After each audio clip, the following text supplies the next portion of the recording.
what we have been trying to do is talk about what's going on in Israel. An incredible talk of Lubavitch Rebbe, actually, from 1982 of July, during the middle of the war going on then, called Shalom HaGalil, the Lebanon War. And it's just almost eerie, if you will, what the Rebbe is saying then and how it so directly talks what's going on now. Because basically, the story of Hamas in Gaza is not new. The story of God's unbelievable protection is not new either. Every day when I daven, when I pray, I'm praying for the Israeli government to have the wisdom to know what to do and the courage to do it, to do the best thing to save Jewish lives. And unfortunately, we've seen in the past, God works through the army. The army is miraculous. But if the government falls into political calculations, God forbid, all the supernatural victories of the army don't help. Lubavitch Rebbe spoke in July of 1982, as I'm saying, in the middle of Shalom HaGalil, the war in Lebanon. Israel invaded Lebanon on June 6 of 1982. Why? For Shalom HaGalil, to create peace in the Galil, in the region along the Israeli-Lebanese border. To give you a brief synopsis of the history, the political history that was going on then, Israel had relative peace with Lebanon until 1968. In 1968, the PLO took root in southern Lebanon.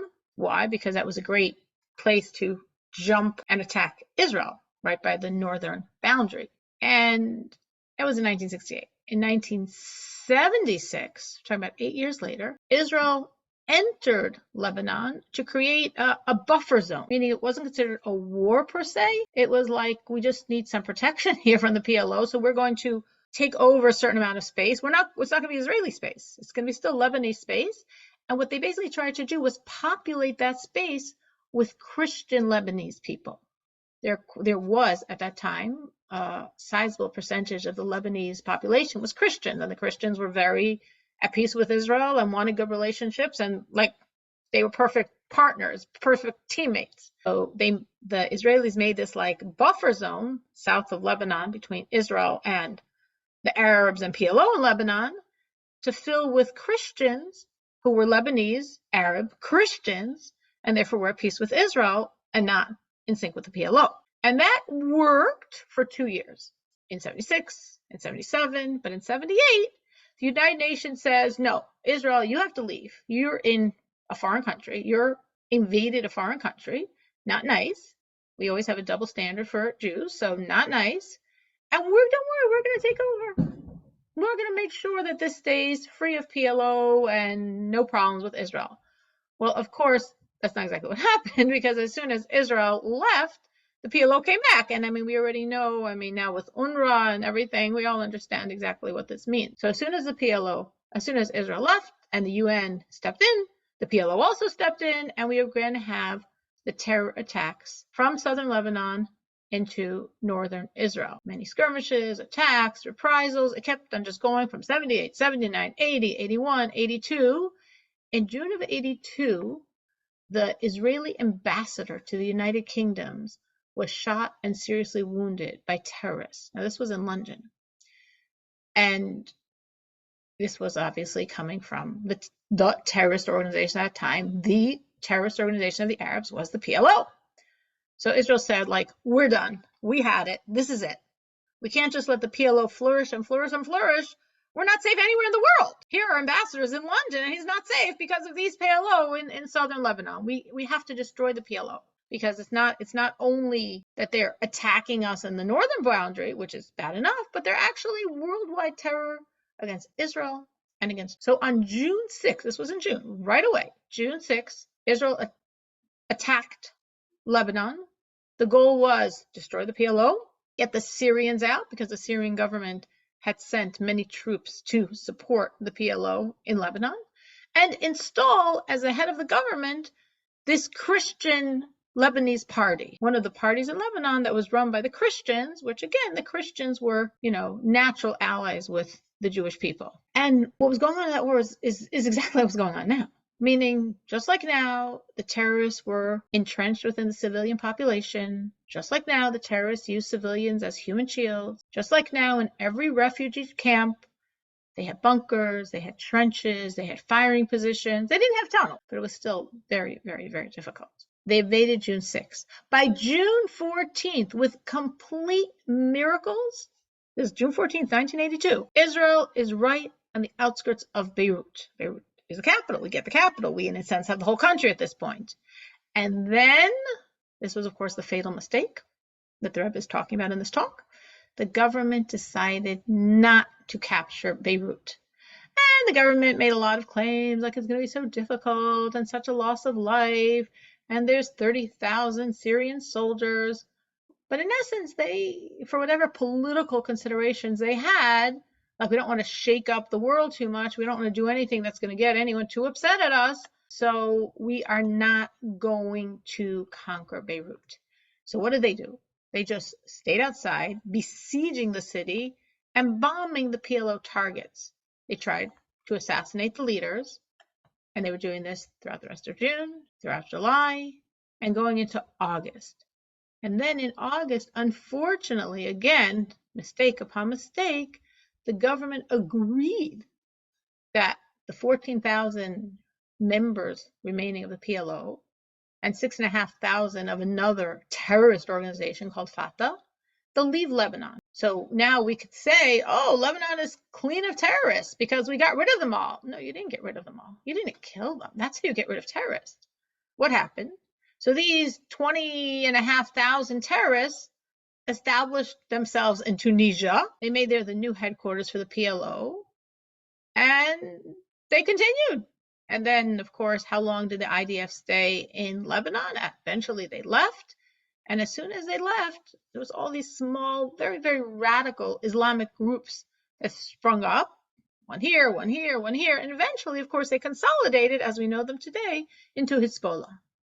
So Hezbollah is the child of the PLO, in that when the PLO left, in essence, they filled the gap. They took over that terrorist role. And the Hezbollah today is much larger than the PLO ever was. They claim they have 30,000 full-time fighters, like on the payroll. You don't think of a terrorist like getting a paycheck, but they do.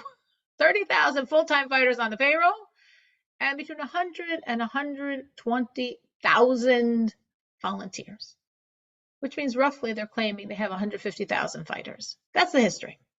That's what happened. Now, what I'm sharing now is Lubavitch Rebbe's perspective on this. Now, again, when he said it, it wasn't history. It was as the history was unfolding in July of 1982. So again, putting this in the historical perspective, we marched through Lebanon with miracles upon miracles upon miracles.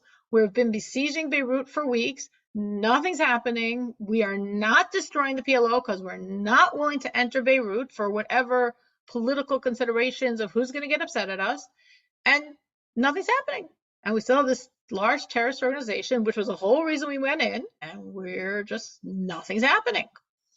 So the Rebbe says that we know in the Shulchan Aruch, in the Code of Jewish Law, in the Laws of Shabbos, in section 329, Siman 6, it speaks of when the nations of the world come to attack us, and if they besiege our cities on Shabbos. This is in the Laws of Shabbos.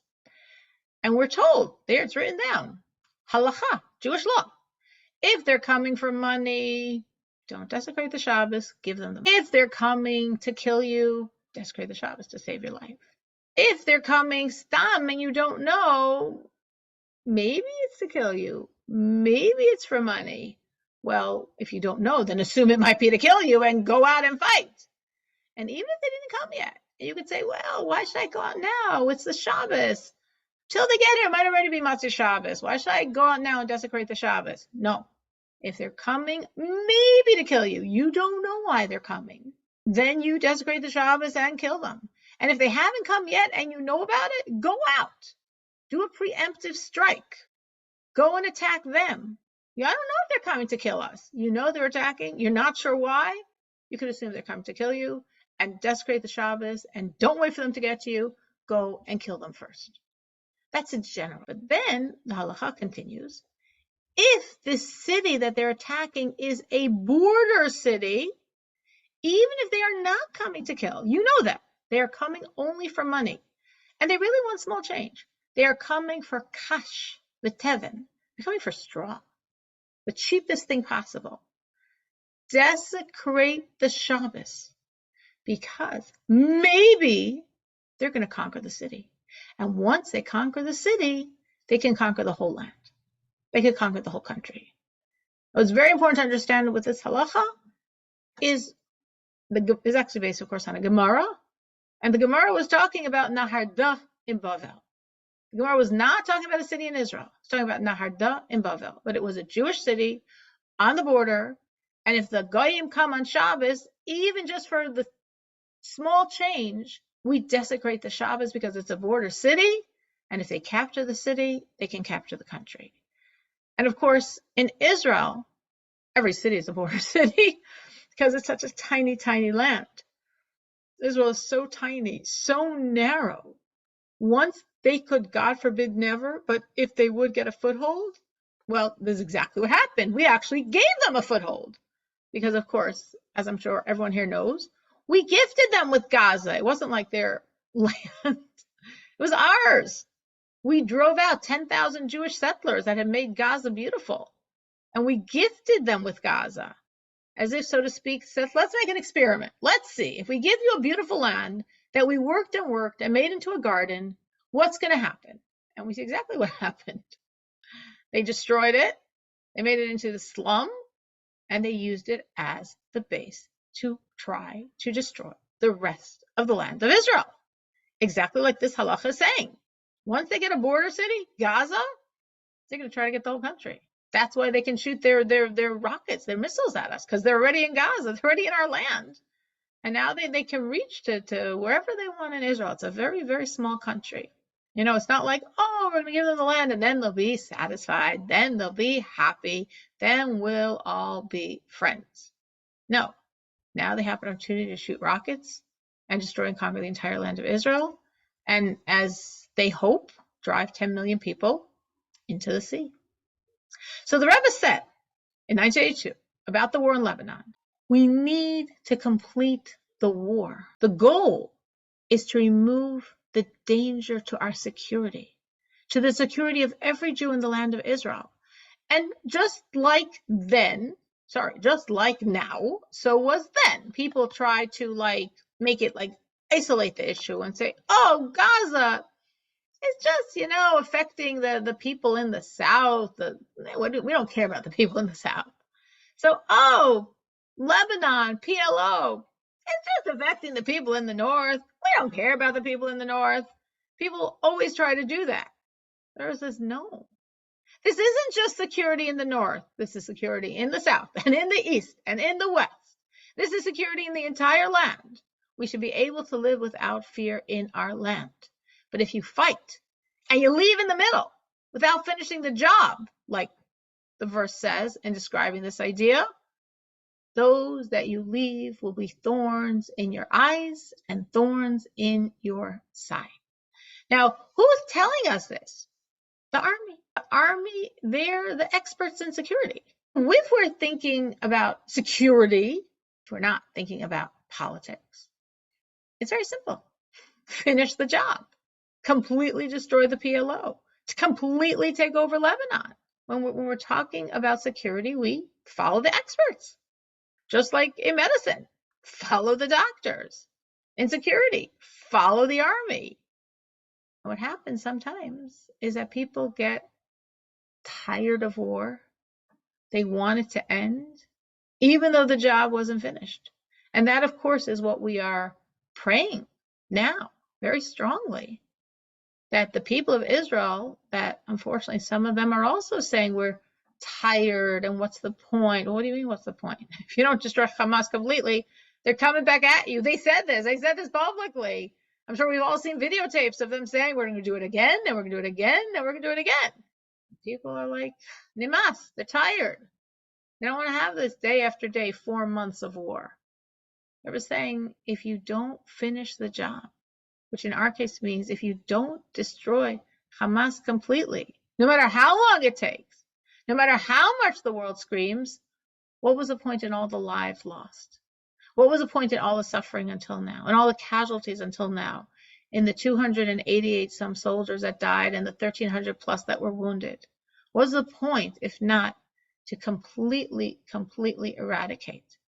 Now, of course, Baruch Hashem, the army has done a lot over these 4 months. And, they've killed about, I think, what was it, a third of the soldiers, or two-thirds, I'm sorry. They've killed about 10,000 of their soldiers. They killed 2/3 of the Hamas soldiers. They've destroyed 75% of their brigades. 18 out of 24 of their brigades they destroyed. They still have quite a long way to go in terms of destroying their tunnels. 20 to 40% maybe they've destroyed, and there's another 60 to 80% that they have not. Still a long road ahead. And the people can't say, we're tired. No point. The world's screaming, the world's screaming, the world's screaming. And you just have to ignore the world and do what is right for Jewish safety. That Jews can be safe and secure in Israel. That Jews can walk the streets without fear. That Jews can go to every part of the country without fear. And if you don't finish the job, all the lives that were lost, all the precious lives of the soldiers, it's like it was for nothing. It lost any validity. Every Jew is an entire world, our sages say. The only justification for this horrific loss of life. Again, you could say, well, 280 some, I think actually it's 226. I want to add more. I think now it's 226 soldiers.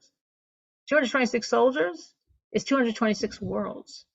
226 fathers, 226 brothers, 226 sons, 226 husbands. It's 226 worlds.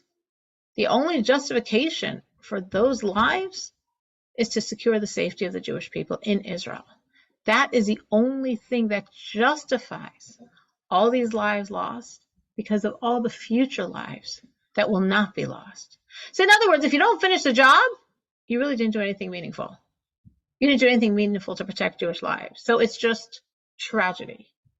All the soldiers that got killed is for nothing. It's tragedy. If we have real protection and safety for the Jews of Israel, that's the justification. Otherwise, there is no justification. And it's really amazing when you think about it, especially, I'm saying currently, both in terms of what happened in Lebanon in 1982 and what's happening currently in Hamas, in Gaza in 2024. In both of them, we see God's unbelievable kindness, unbelievable protection, unbelievable miracles, despite the government.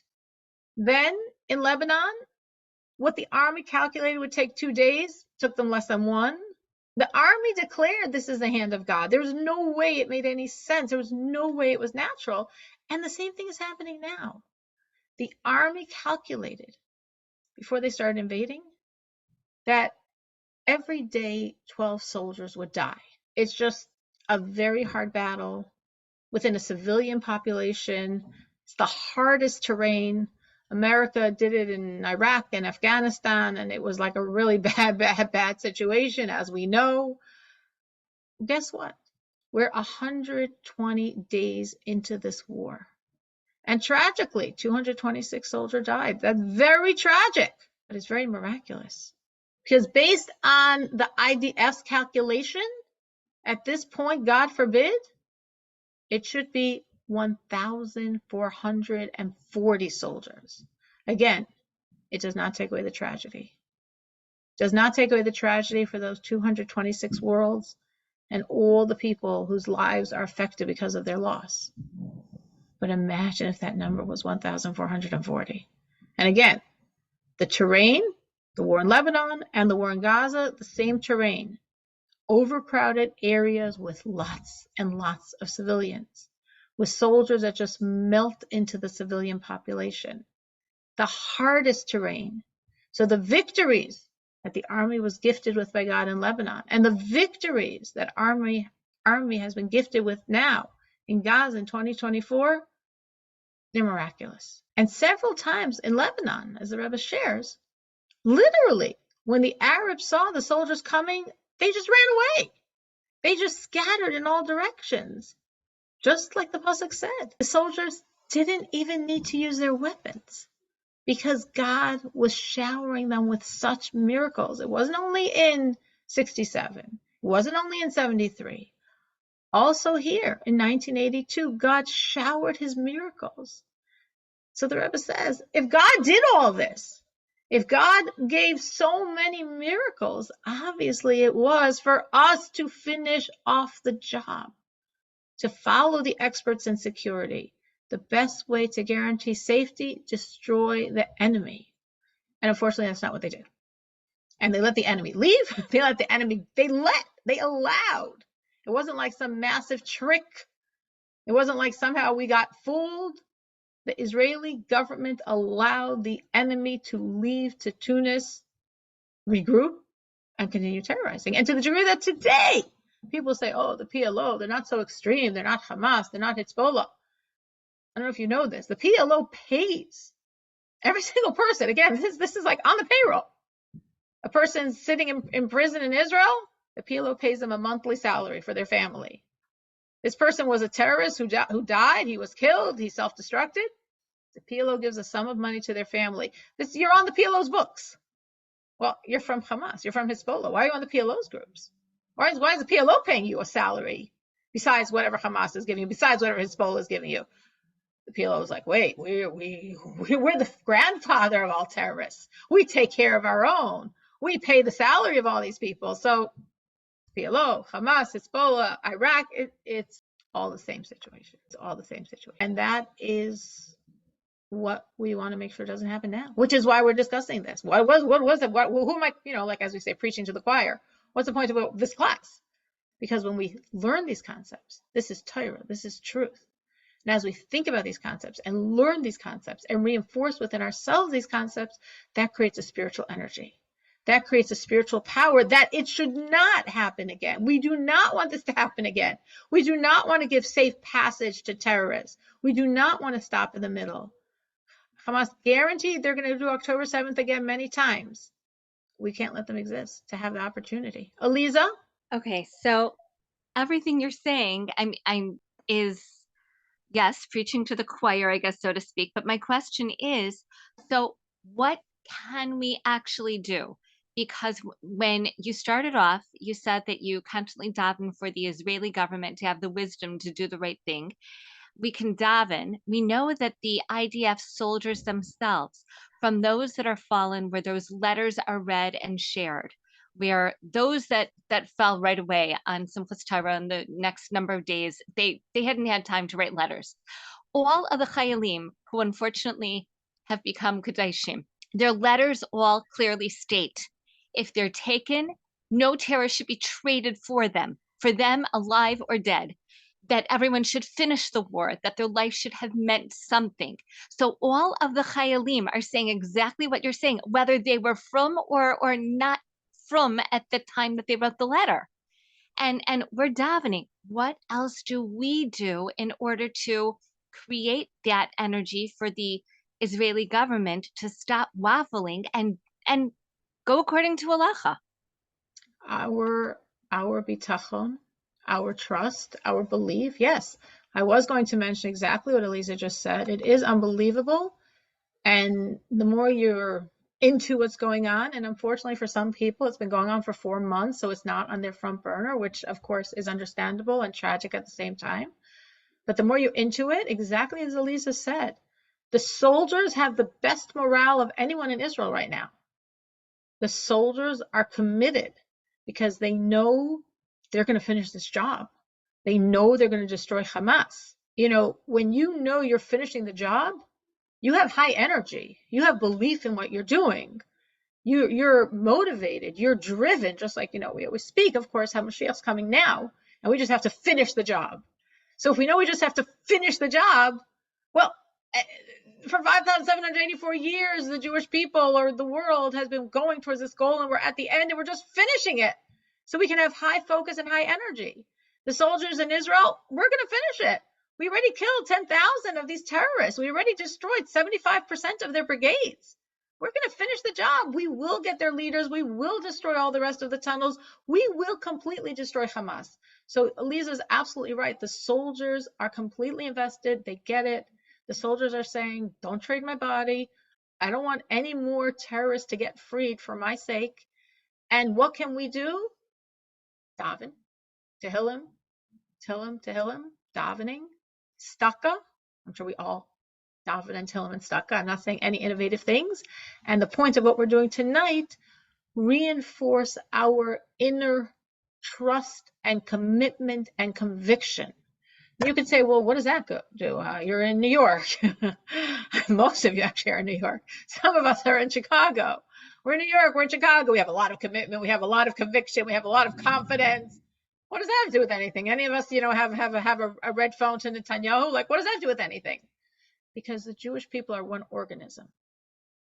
We're one body. We are one form. And when we are creating the spiritual energy of conviction and commitment, it trickles into the rest of the organism. It trickles into the rest of the body. You could say, well, but there's a lot of other really weak, waffling, as Eliza put it, limbs that are giving the opposite energy. Yeah, but what's real in this world is Kedusha. What's real in this world is God energy. So that's why we're not just saying this as pundits, politicians, Israeli, forecasters. We're saying this from Torah. Everything we just said tonight, of course, we know this. This is all literally based on Torah. It's all based on talk of the Lubavitch Rebbe based on the Lebanon War in 1982. It could have been said this morning about the war in Gaza in 2024. It's the same exact situation.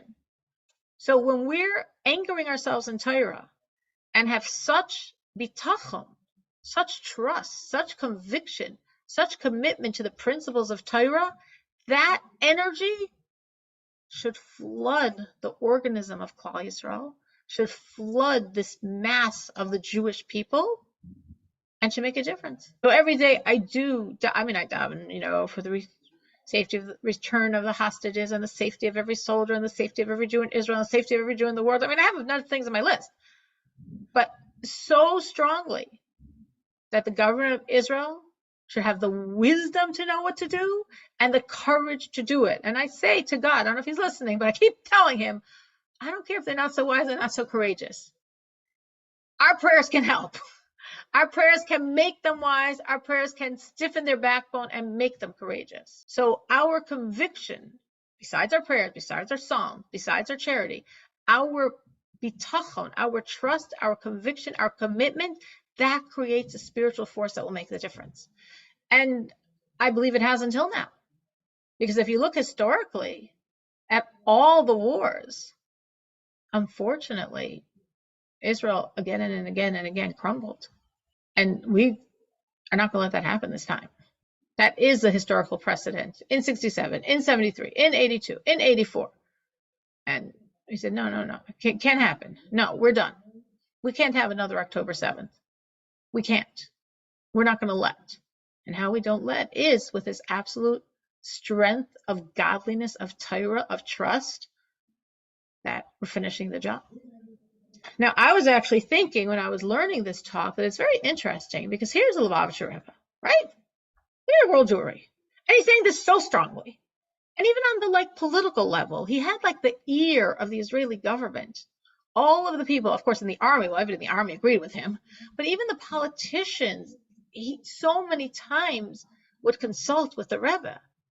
And here they didn't listen. He said it clearly, no secrets. He was saying this as a public address, Finish the job. If you don't finish the job, it's a worse tragedy. Because what did you invade for? For Jewish soldiers to lose their lives? You gain nothing if you don't destroy the PLO. And you didn't destroy the PLO. And they didn't. And they didn't listen. And they let the PLO run away to Tunisia. What did they gain? Nothing. Just a tragic loss of life. So I was thinking, these words were not fulfilled in 1982. But these words are Torah. These words are true. So maybe also, or maybe primarily, the Rebbe said these words for now. And we see this, again, the same approach of the Rebbe to all these wars of Israel. By the Yom Kippur War in 1973, the Rebbe was pushing the Israeli government to conquer Damascus. I mean, just like in 82, in the war in Lebanon, where the Rebbe is telling them, conquer Beirut, destroy the PLO. And they didn't listen. In 1973, after the Yom Kippur War, when they were surprised, not a surprise, but we're pretending a surprise, so to speak, invaded from the north and from the south, and they pushed back, and they got all the way to Damascus. And the Rebbe said, conquer Damascus. Damascus is the capital of Syria. Damascus is like the prime city in the Arab world. If you conquer Damascus, it's such a blow to the Arab world. The Arab said, even though you're gonna have to give it back. Yes, it's not like a little country like Lebanon with Beirut. No, if they conquered Damascus, they wouldn't have kept it. But still, the Rebbe said, it would have been such a blow. It would have guaranteed the Jews peace for so many years. It will change the borders. The Rebbe very much wanted that every war should achieve that the boundaries of Israel get bigger and bigger. Now you could say, what do we need it for? We need Syrian land. We need Lebanese land. It's not authentic, indigenous Jewish land. What do we need it for? The Rebbe says we need it to create security in Israel. The larger our borders, the more buffer space we have, that we cannot be hurt. If the missiles need to travel further, gives us more time to destroy them. If the terrorists have to come through all this land, it gives us more time to identify them. If the armies would have to attack, we notice them faster. It's very simple. Obviously, we're not military strategic thinkers, but we can figure it out also. The more land we have, the broader our boundaries, the safer are the Jews within those boundaries. So the Rebbe said in the Yom Kippur War, you don't just want to win, meaning we have the same boundaries we had before the Yom Kippur War, and we, thank God, survived. The Rebbe said, no, you want to push back those borders. You want to change those borders. It was actually very interesting because when the Yom Kippur War started, so we have from the north, Syria, Lebanon, and we have from the south, Egypt, attacking us. Again, it was no surprise. They knew what was happening. They knew it was happening. And Golda Meir and her government were like, we don't want to attack first. Like, you want to be slaughtered? So, because then you think the world will be nicer to you? The world's not going to be nice to you anyway. And it's pointless and it's not worth Jewish lives. But anyway, with God's miracles, even though it was a surprise attack, and even though they did have this head start on us, still, with Hashem's help, we managed to push away the armies, both from the north and the south. And then the army was focusing on the south. They were focusing on pushing Egypt back. And the Rebbe said, that's a silly focus. Because in the end of the day, you're never going to get more land from Egypt. And we already got the Sinai in the 67 war. You're never going to get more land. There's no point. The only point is to get more land. So focus on the north. Focus on attacking Syria. Focus on conquering Damascus, because then you'll be able to get some of that land. That land you can get. That land is more negotiable. That land is not as clearly set off from our country as the land of Egypt is. And that would change the boundaries. And what do I care? Because then there's more security for the Jewish people. So the Rebbe was saying this super clearly for hours. The Rebbe was giving them this message. And the Israeli government let the army get to the border of Damascus and stop. We don't want to start up. Then Russia's going to get involved. The Rebbe said Russia's not going to get involved. Then the world will be mad at us. The Rebbe said the world's going to scream. The world's actually very happy. The world actually wants you to destroy this Arab power. The government put political considerations first, and they didn't conquer Damascus, and they didn't change the boundaries, and all of the terrorism continued just like before the Yom Kippur War. And the same thing is going on. That was in 73. And the exact same thing happened in 1982. The Rebbe wanted them to conquer Lebanon, to control it as a military zone. You don't have to make it Israel, but make it a military zone. Because if there was a military zone, guess what? There wouldn't be Hezbollah today. There wouldn't be 150,000 terrorists on our northern boundary today. And again, people say, what do we want the land for? What do we need the headache for? We need this Lebanese land. We need these problems. We're not interested. The Rebbe says, it's the only way to ensure our security. You want the headache or you want Hezbollah? Much, much preferable. Conquer Lebanon, make it a military zone, have the headache of running it, and your northern boundary, and therefore the entire Israel, is safe. We need a very large buffer zone between us and the enemy. When we realize how vicious the enemy is, and if you didn't realize, October 7th taught you how vicious the enemy is to protect Jewish lives. I was seeing someone saying, a survivor from the Nova Festival, and who really, like every survivor, survived with crazy miracles that make absolutely no sense.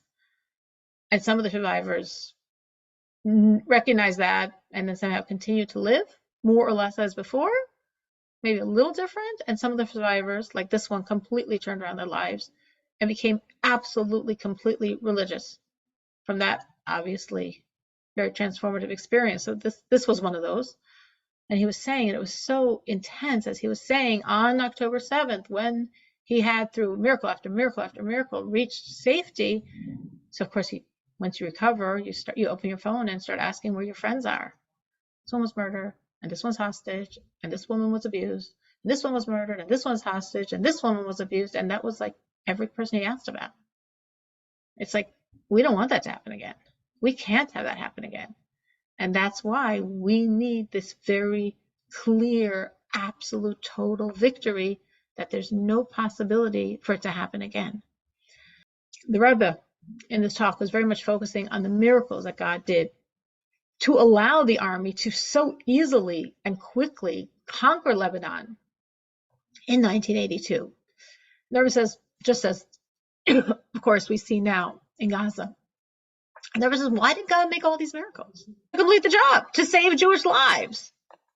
And people said, people were like, these are, they PS people unfortunately say horrible things. Oh, these people are worthy of miracles. These not religious soldiers there. Who do you think they are? Why do you think what's happening? Why are you calling it a miracle? The Rebbe says, excuse me? Every single Jew is worthy of miracles. And especially Jews that are soldiers and that are standing with self-sacrifice to protect the land of Israel, to protect the Jewish people. Every single person there is so worthy of miracles. I'm sure we've all seen this in Gaza. I've actually never seen it as strongly in all the wars as I've seen it now with Gaza. And again, maybe it's just with the communication, like everything going on in Israel is at our fingertips. But I really do believe it was never as strong. I saw so many clips, like a group of soldiers leaving Gaza, and the entire group, obviously from all different cultures and backgrounds, and they all said together Birkat HaGomel, and it was so powerful, and it's so real, it's so dangerous, it's such self-sacrifice. Every day they are there, and obviously for such people, it's so worthy that God should make miracles for them. And I was speaking with a friend of mine who's a therapist in Israel, and she volunteers. She goes to the land right by, to the area right by Gaza, set up as like sort of a hospital headquarters. And she works on whatever stuff she does. She works on like, said they have beds. They don't have enough beds. They just put stretchers on the floor. She works on like as many soldiers as she can. And she said, as whatever her training is, the first thing you say is like, how are you? And she said, like, after a day or two, that was like the most stupid thing to say. She's going to tell these people, how are you? So she said that can't be my opening line. This doesn't work. So, she's trying to create a certain atmosphere, but that line doesn't work.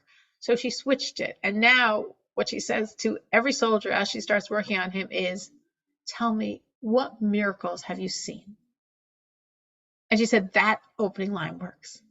Because every single soldier, as she says to him, tell me, what miracles have you seen, or what miracles have you seen recently? They all just start opening up and talking and talking and talking, because there's so much every single one of them is experiencing every single day there. At the same time, of course, speaking of the IDF, Tzahal, and the miracles and their worthiness and the holiness, and as Lisa said, anyone who dies for Israel is a kadosh, goes straight to Olam Haba, died to protect the Jewish people. At the same time, the Rebbe said we have to be very careful not to credit people, but to credit God. Meaning, people sometimes get into the space of like, oh, the IDF, the best army in the world, rah, rah, us. And those are very dangerous statements. It's not our strength, it's God's strength. Once we start thinking it's our power, chas v'shalom, then Hashem could say, fine, let it be your power. It's not mine, it's yours, no problem. We don't want that.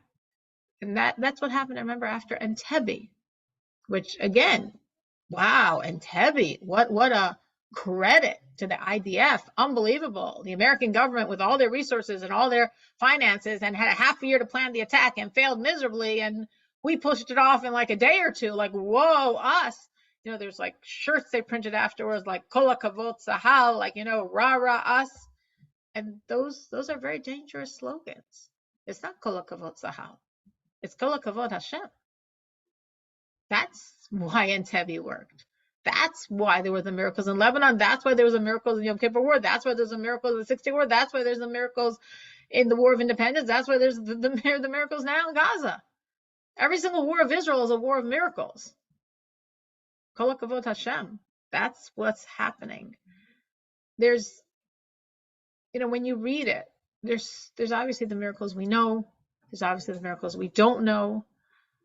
When you think of all the missiles, the ones that don't get through because of the Iron Dome, the ones that get through despite the Iron Dome, and somehow every missile that goes through seems to hit an empty building. Maybe a person gets mildly injured. And okay, you hear it, they hear another thing, they hear another thing, they hear another thing. If you're one of these people getting these reports all the time, and you start putting all the pieces together, and you're like, that's a huge, loud, quiet miracle.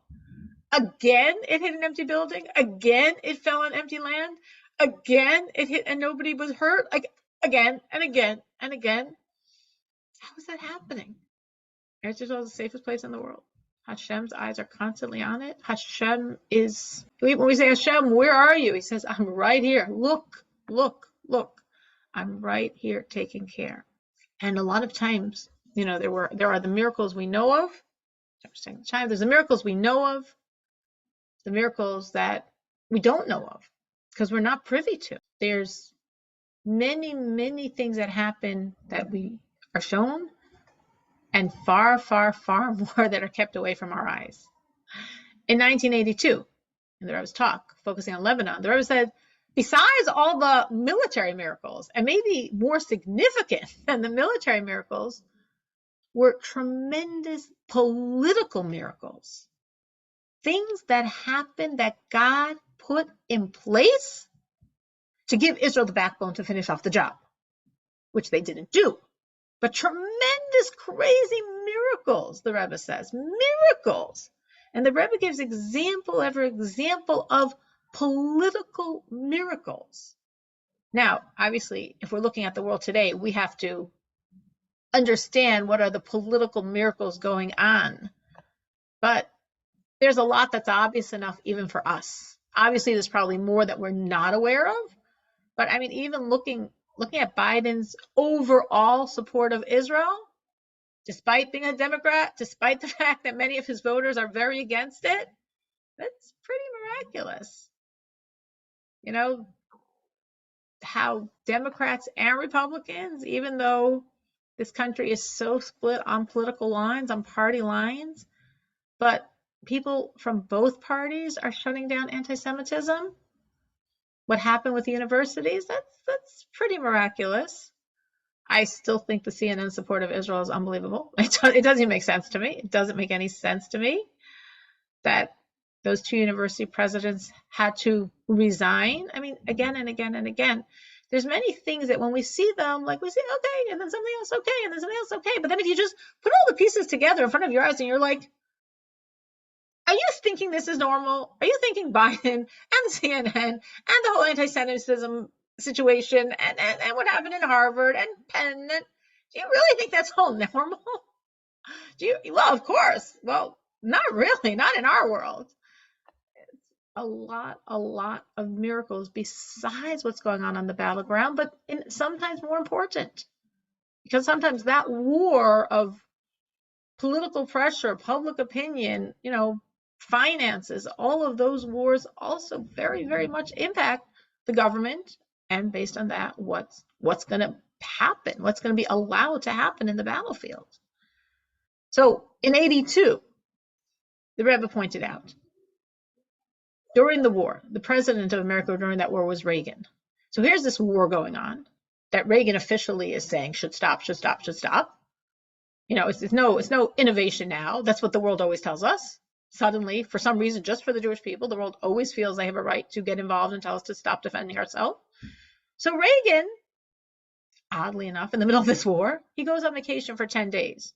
He's like, out of communication. In essence, giving Israel the green light to do what they want for 10 days because he's not reachable, so to speak. He had an excuse. I was on vacation. I know what's happening with the world. In those 10 days, the Rebbe says, they could have conquered Beirut. They could have wiped out the PLO. They could have dealt with the entire situation. But they didn't take advantage of this open miracle. Then there were other political miracles. The prime minister of Israel at that time came to America. Again, same situation. The Israeli government could have done anything they wanted, and the prime minister is clean. I didn't know what was happening. I wasn't in Israel. I was in America. I had no clue. Obviously, he had a clue, and obviously Reagan had a clue. But you can say what you want and still cover yourself politically. It makes no sense. It was such a green light. Army, do it now. I'm not in the country. It's okay. I won't get in political trouble. It's okay. And they didn't do it. They didn't do it. A third miracle. The prime minister had come to America, and at that time, America was being very antagonistic to what we were doing. Suddenly, when he came and he spoke in the Congress, suddenly everyone turned around. Everyone became so supportive. They gave Israel tremendous aid, and this was an opportunity to take care of it, to conquer Beirut, to destroy the PLO. This is a time when America's favoring us, when America's smiling at us, when America's liking us. Take advantage of the day America's liking us and do the job. And they didn't. And then there was a fourth miracle, besides Reagan's vacation, and the prime minister's leaving the country, and the Congress liking us. A crazy miracle that makes no sense. In the middle of this war, the Secretary of State of America changed from Haig to Schultz. Again, that makes no sense. The Secretary of State is like the foreign minister representing America to the world. You don't switch Secretary of States in the middle of a significant war to America. But for some reason they did, which meant again, now there's a new Secretary of State. He's a newbie. He doesn't know what's going on. He could at least claim he didn't know what was going on. He could say, I didn't know what I was supposed to do. I had no clue. I was supposed to stop Israel from invading Beirut. I didn't know I was allowed to do that. I didn't know I had that power. The Rebbe said, why did all these things happen? With Reagan, with the prime minister, with the Congress, with the Secretary of State. It all happened for one reason. So Israel could go into Beirut and destroy the PLO. And guess what? God laid this all out, and Israel did. And that's the point. That's why we're saying this. We want to really, really strongly say this. We're not letting this happen again. We're not finishing the job. We see the results of not finishing the job. What's the results of them not finishing the job in 82? We have the PLO, and we have this Massa Hezbollah presence in Lebanon. And as I said, the Rebbe said all this very strongly, seemingly was not listened to at all. Nothing happened. He said this in the middle of the war. It was a very clear message to Israel. Israel ignored it. The government did not change. And maybe, primarily, these words are going to impact now in this very eerily similar situation with so many miracles. And there's a lot of political pressure to stop the fighting, ceasefire. And the power of these words should be expressed now. A lot more to say, but we are definitely over time. Thank you so much for being part of the energy we are trying to create. We, these souls, are creating an energy that should truly give wisdom to the government, give backbone to the government, give courage to the government, and we should see the total destruction. Not 75% of the brigades, 100%, not 10,000 Hamas terrorists, 15,000 with every single leader included, not 20 to 40% of the tunnels, 100% of the tunnels, complete destruction of Hamas, and complete salvation to every hostage still there. Thank you so much for participating in our spiritual resistance.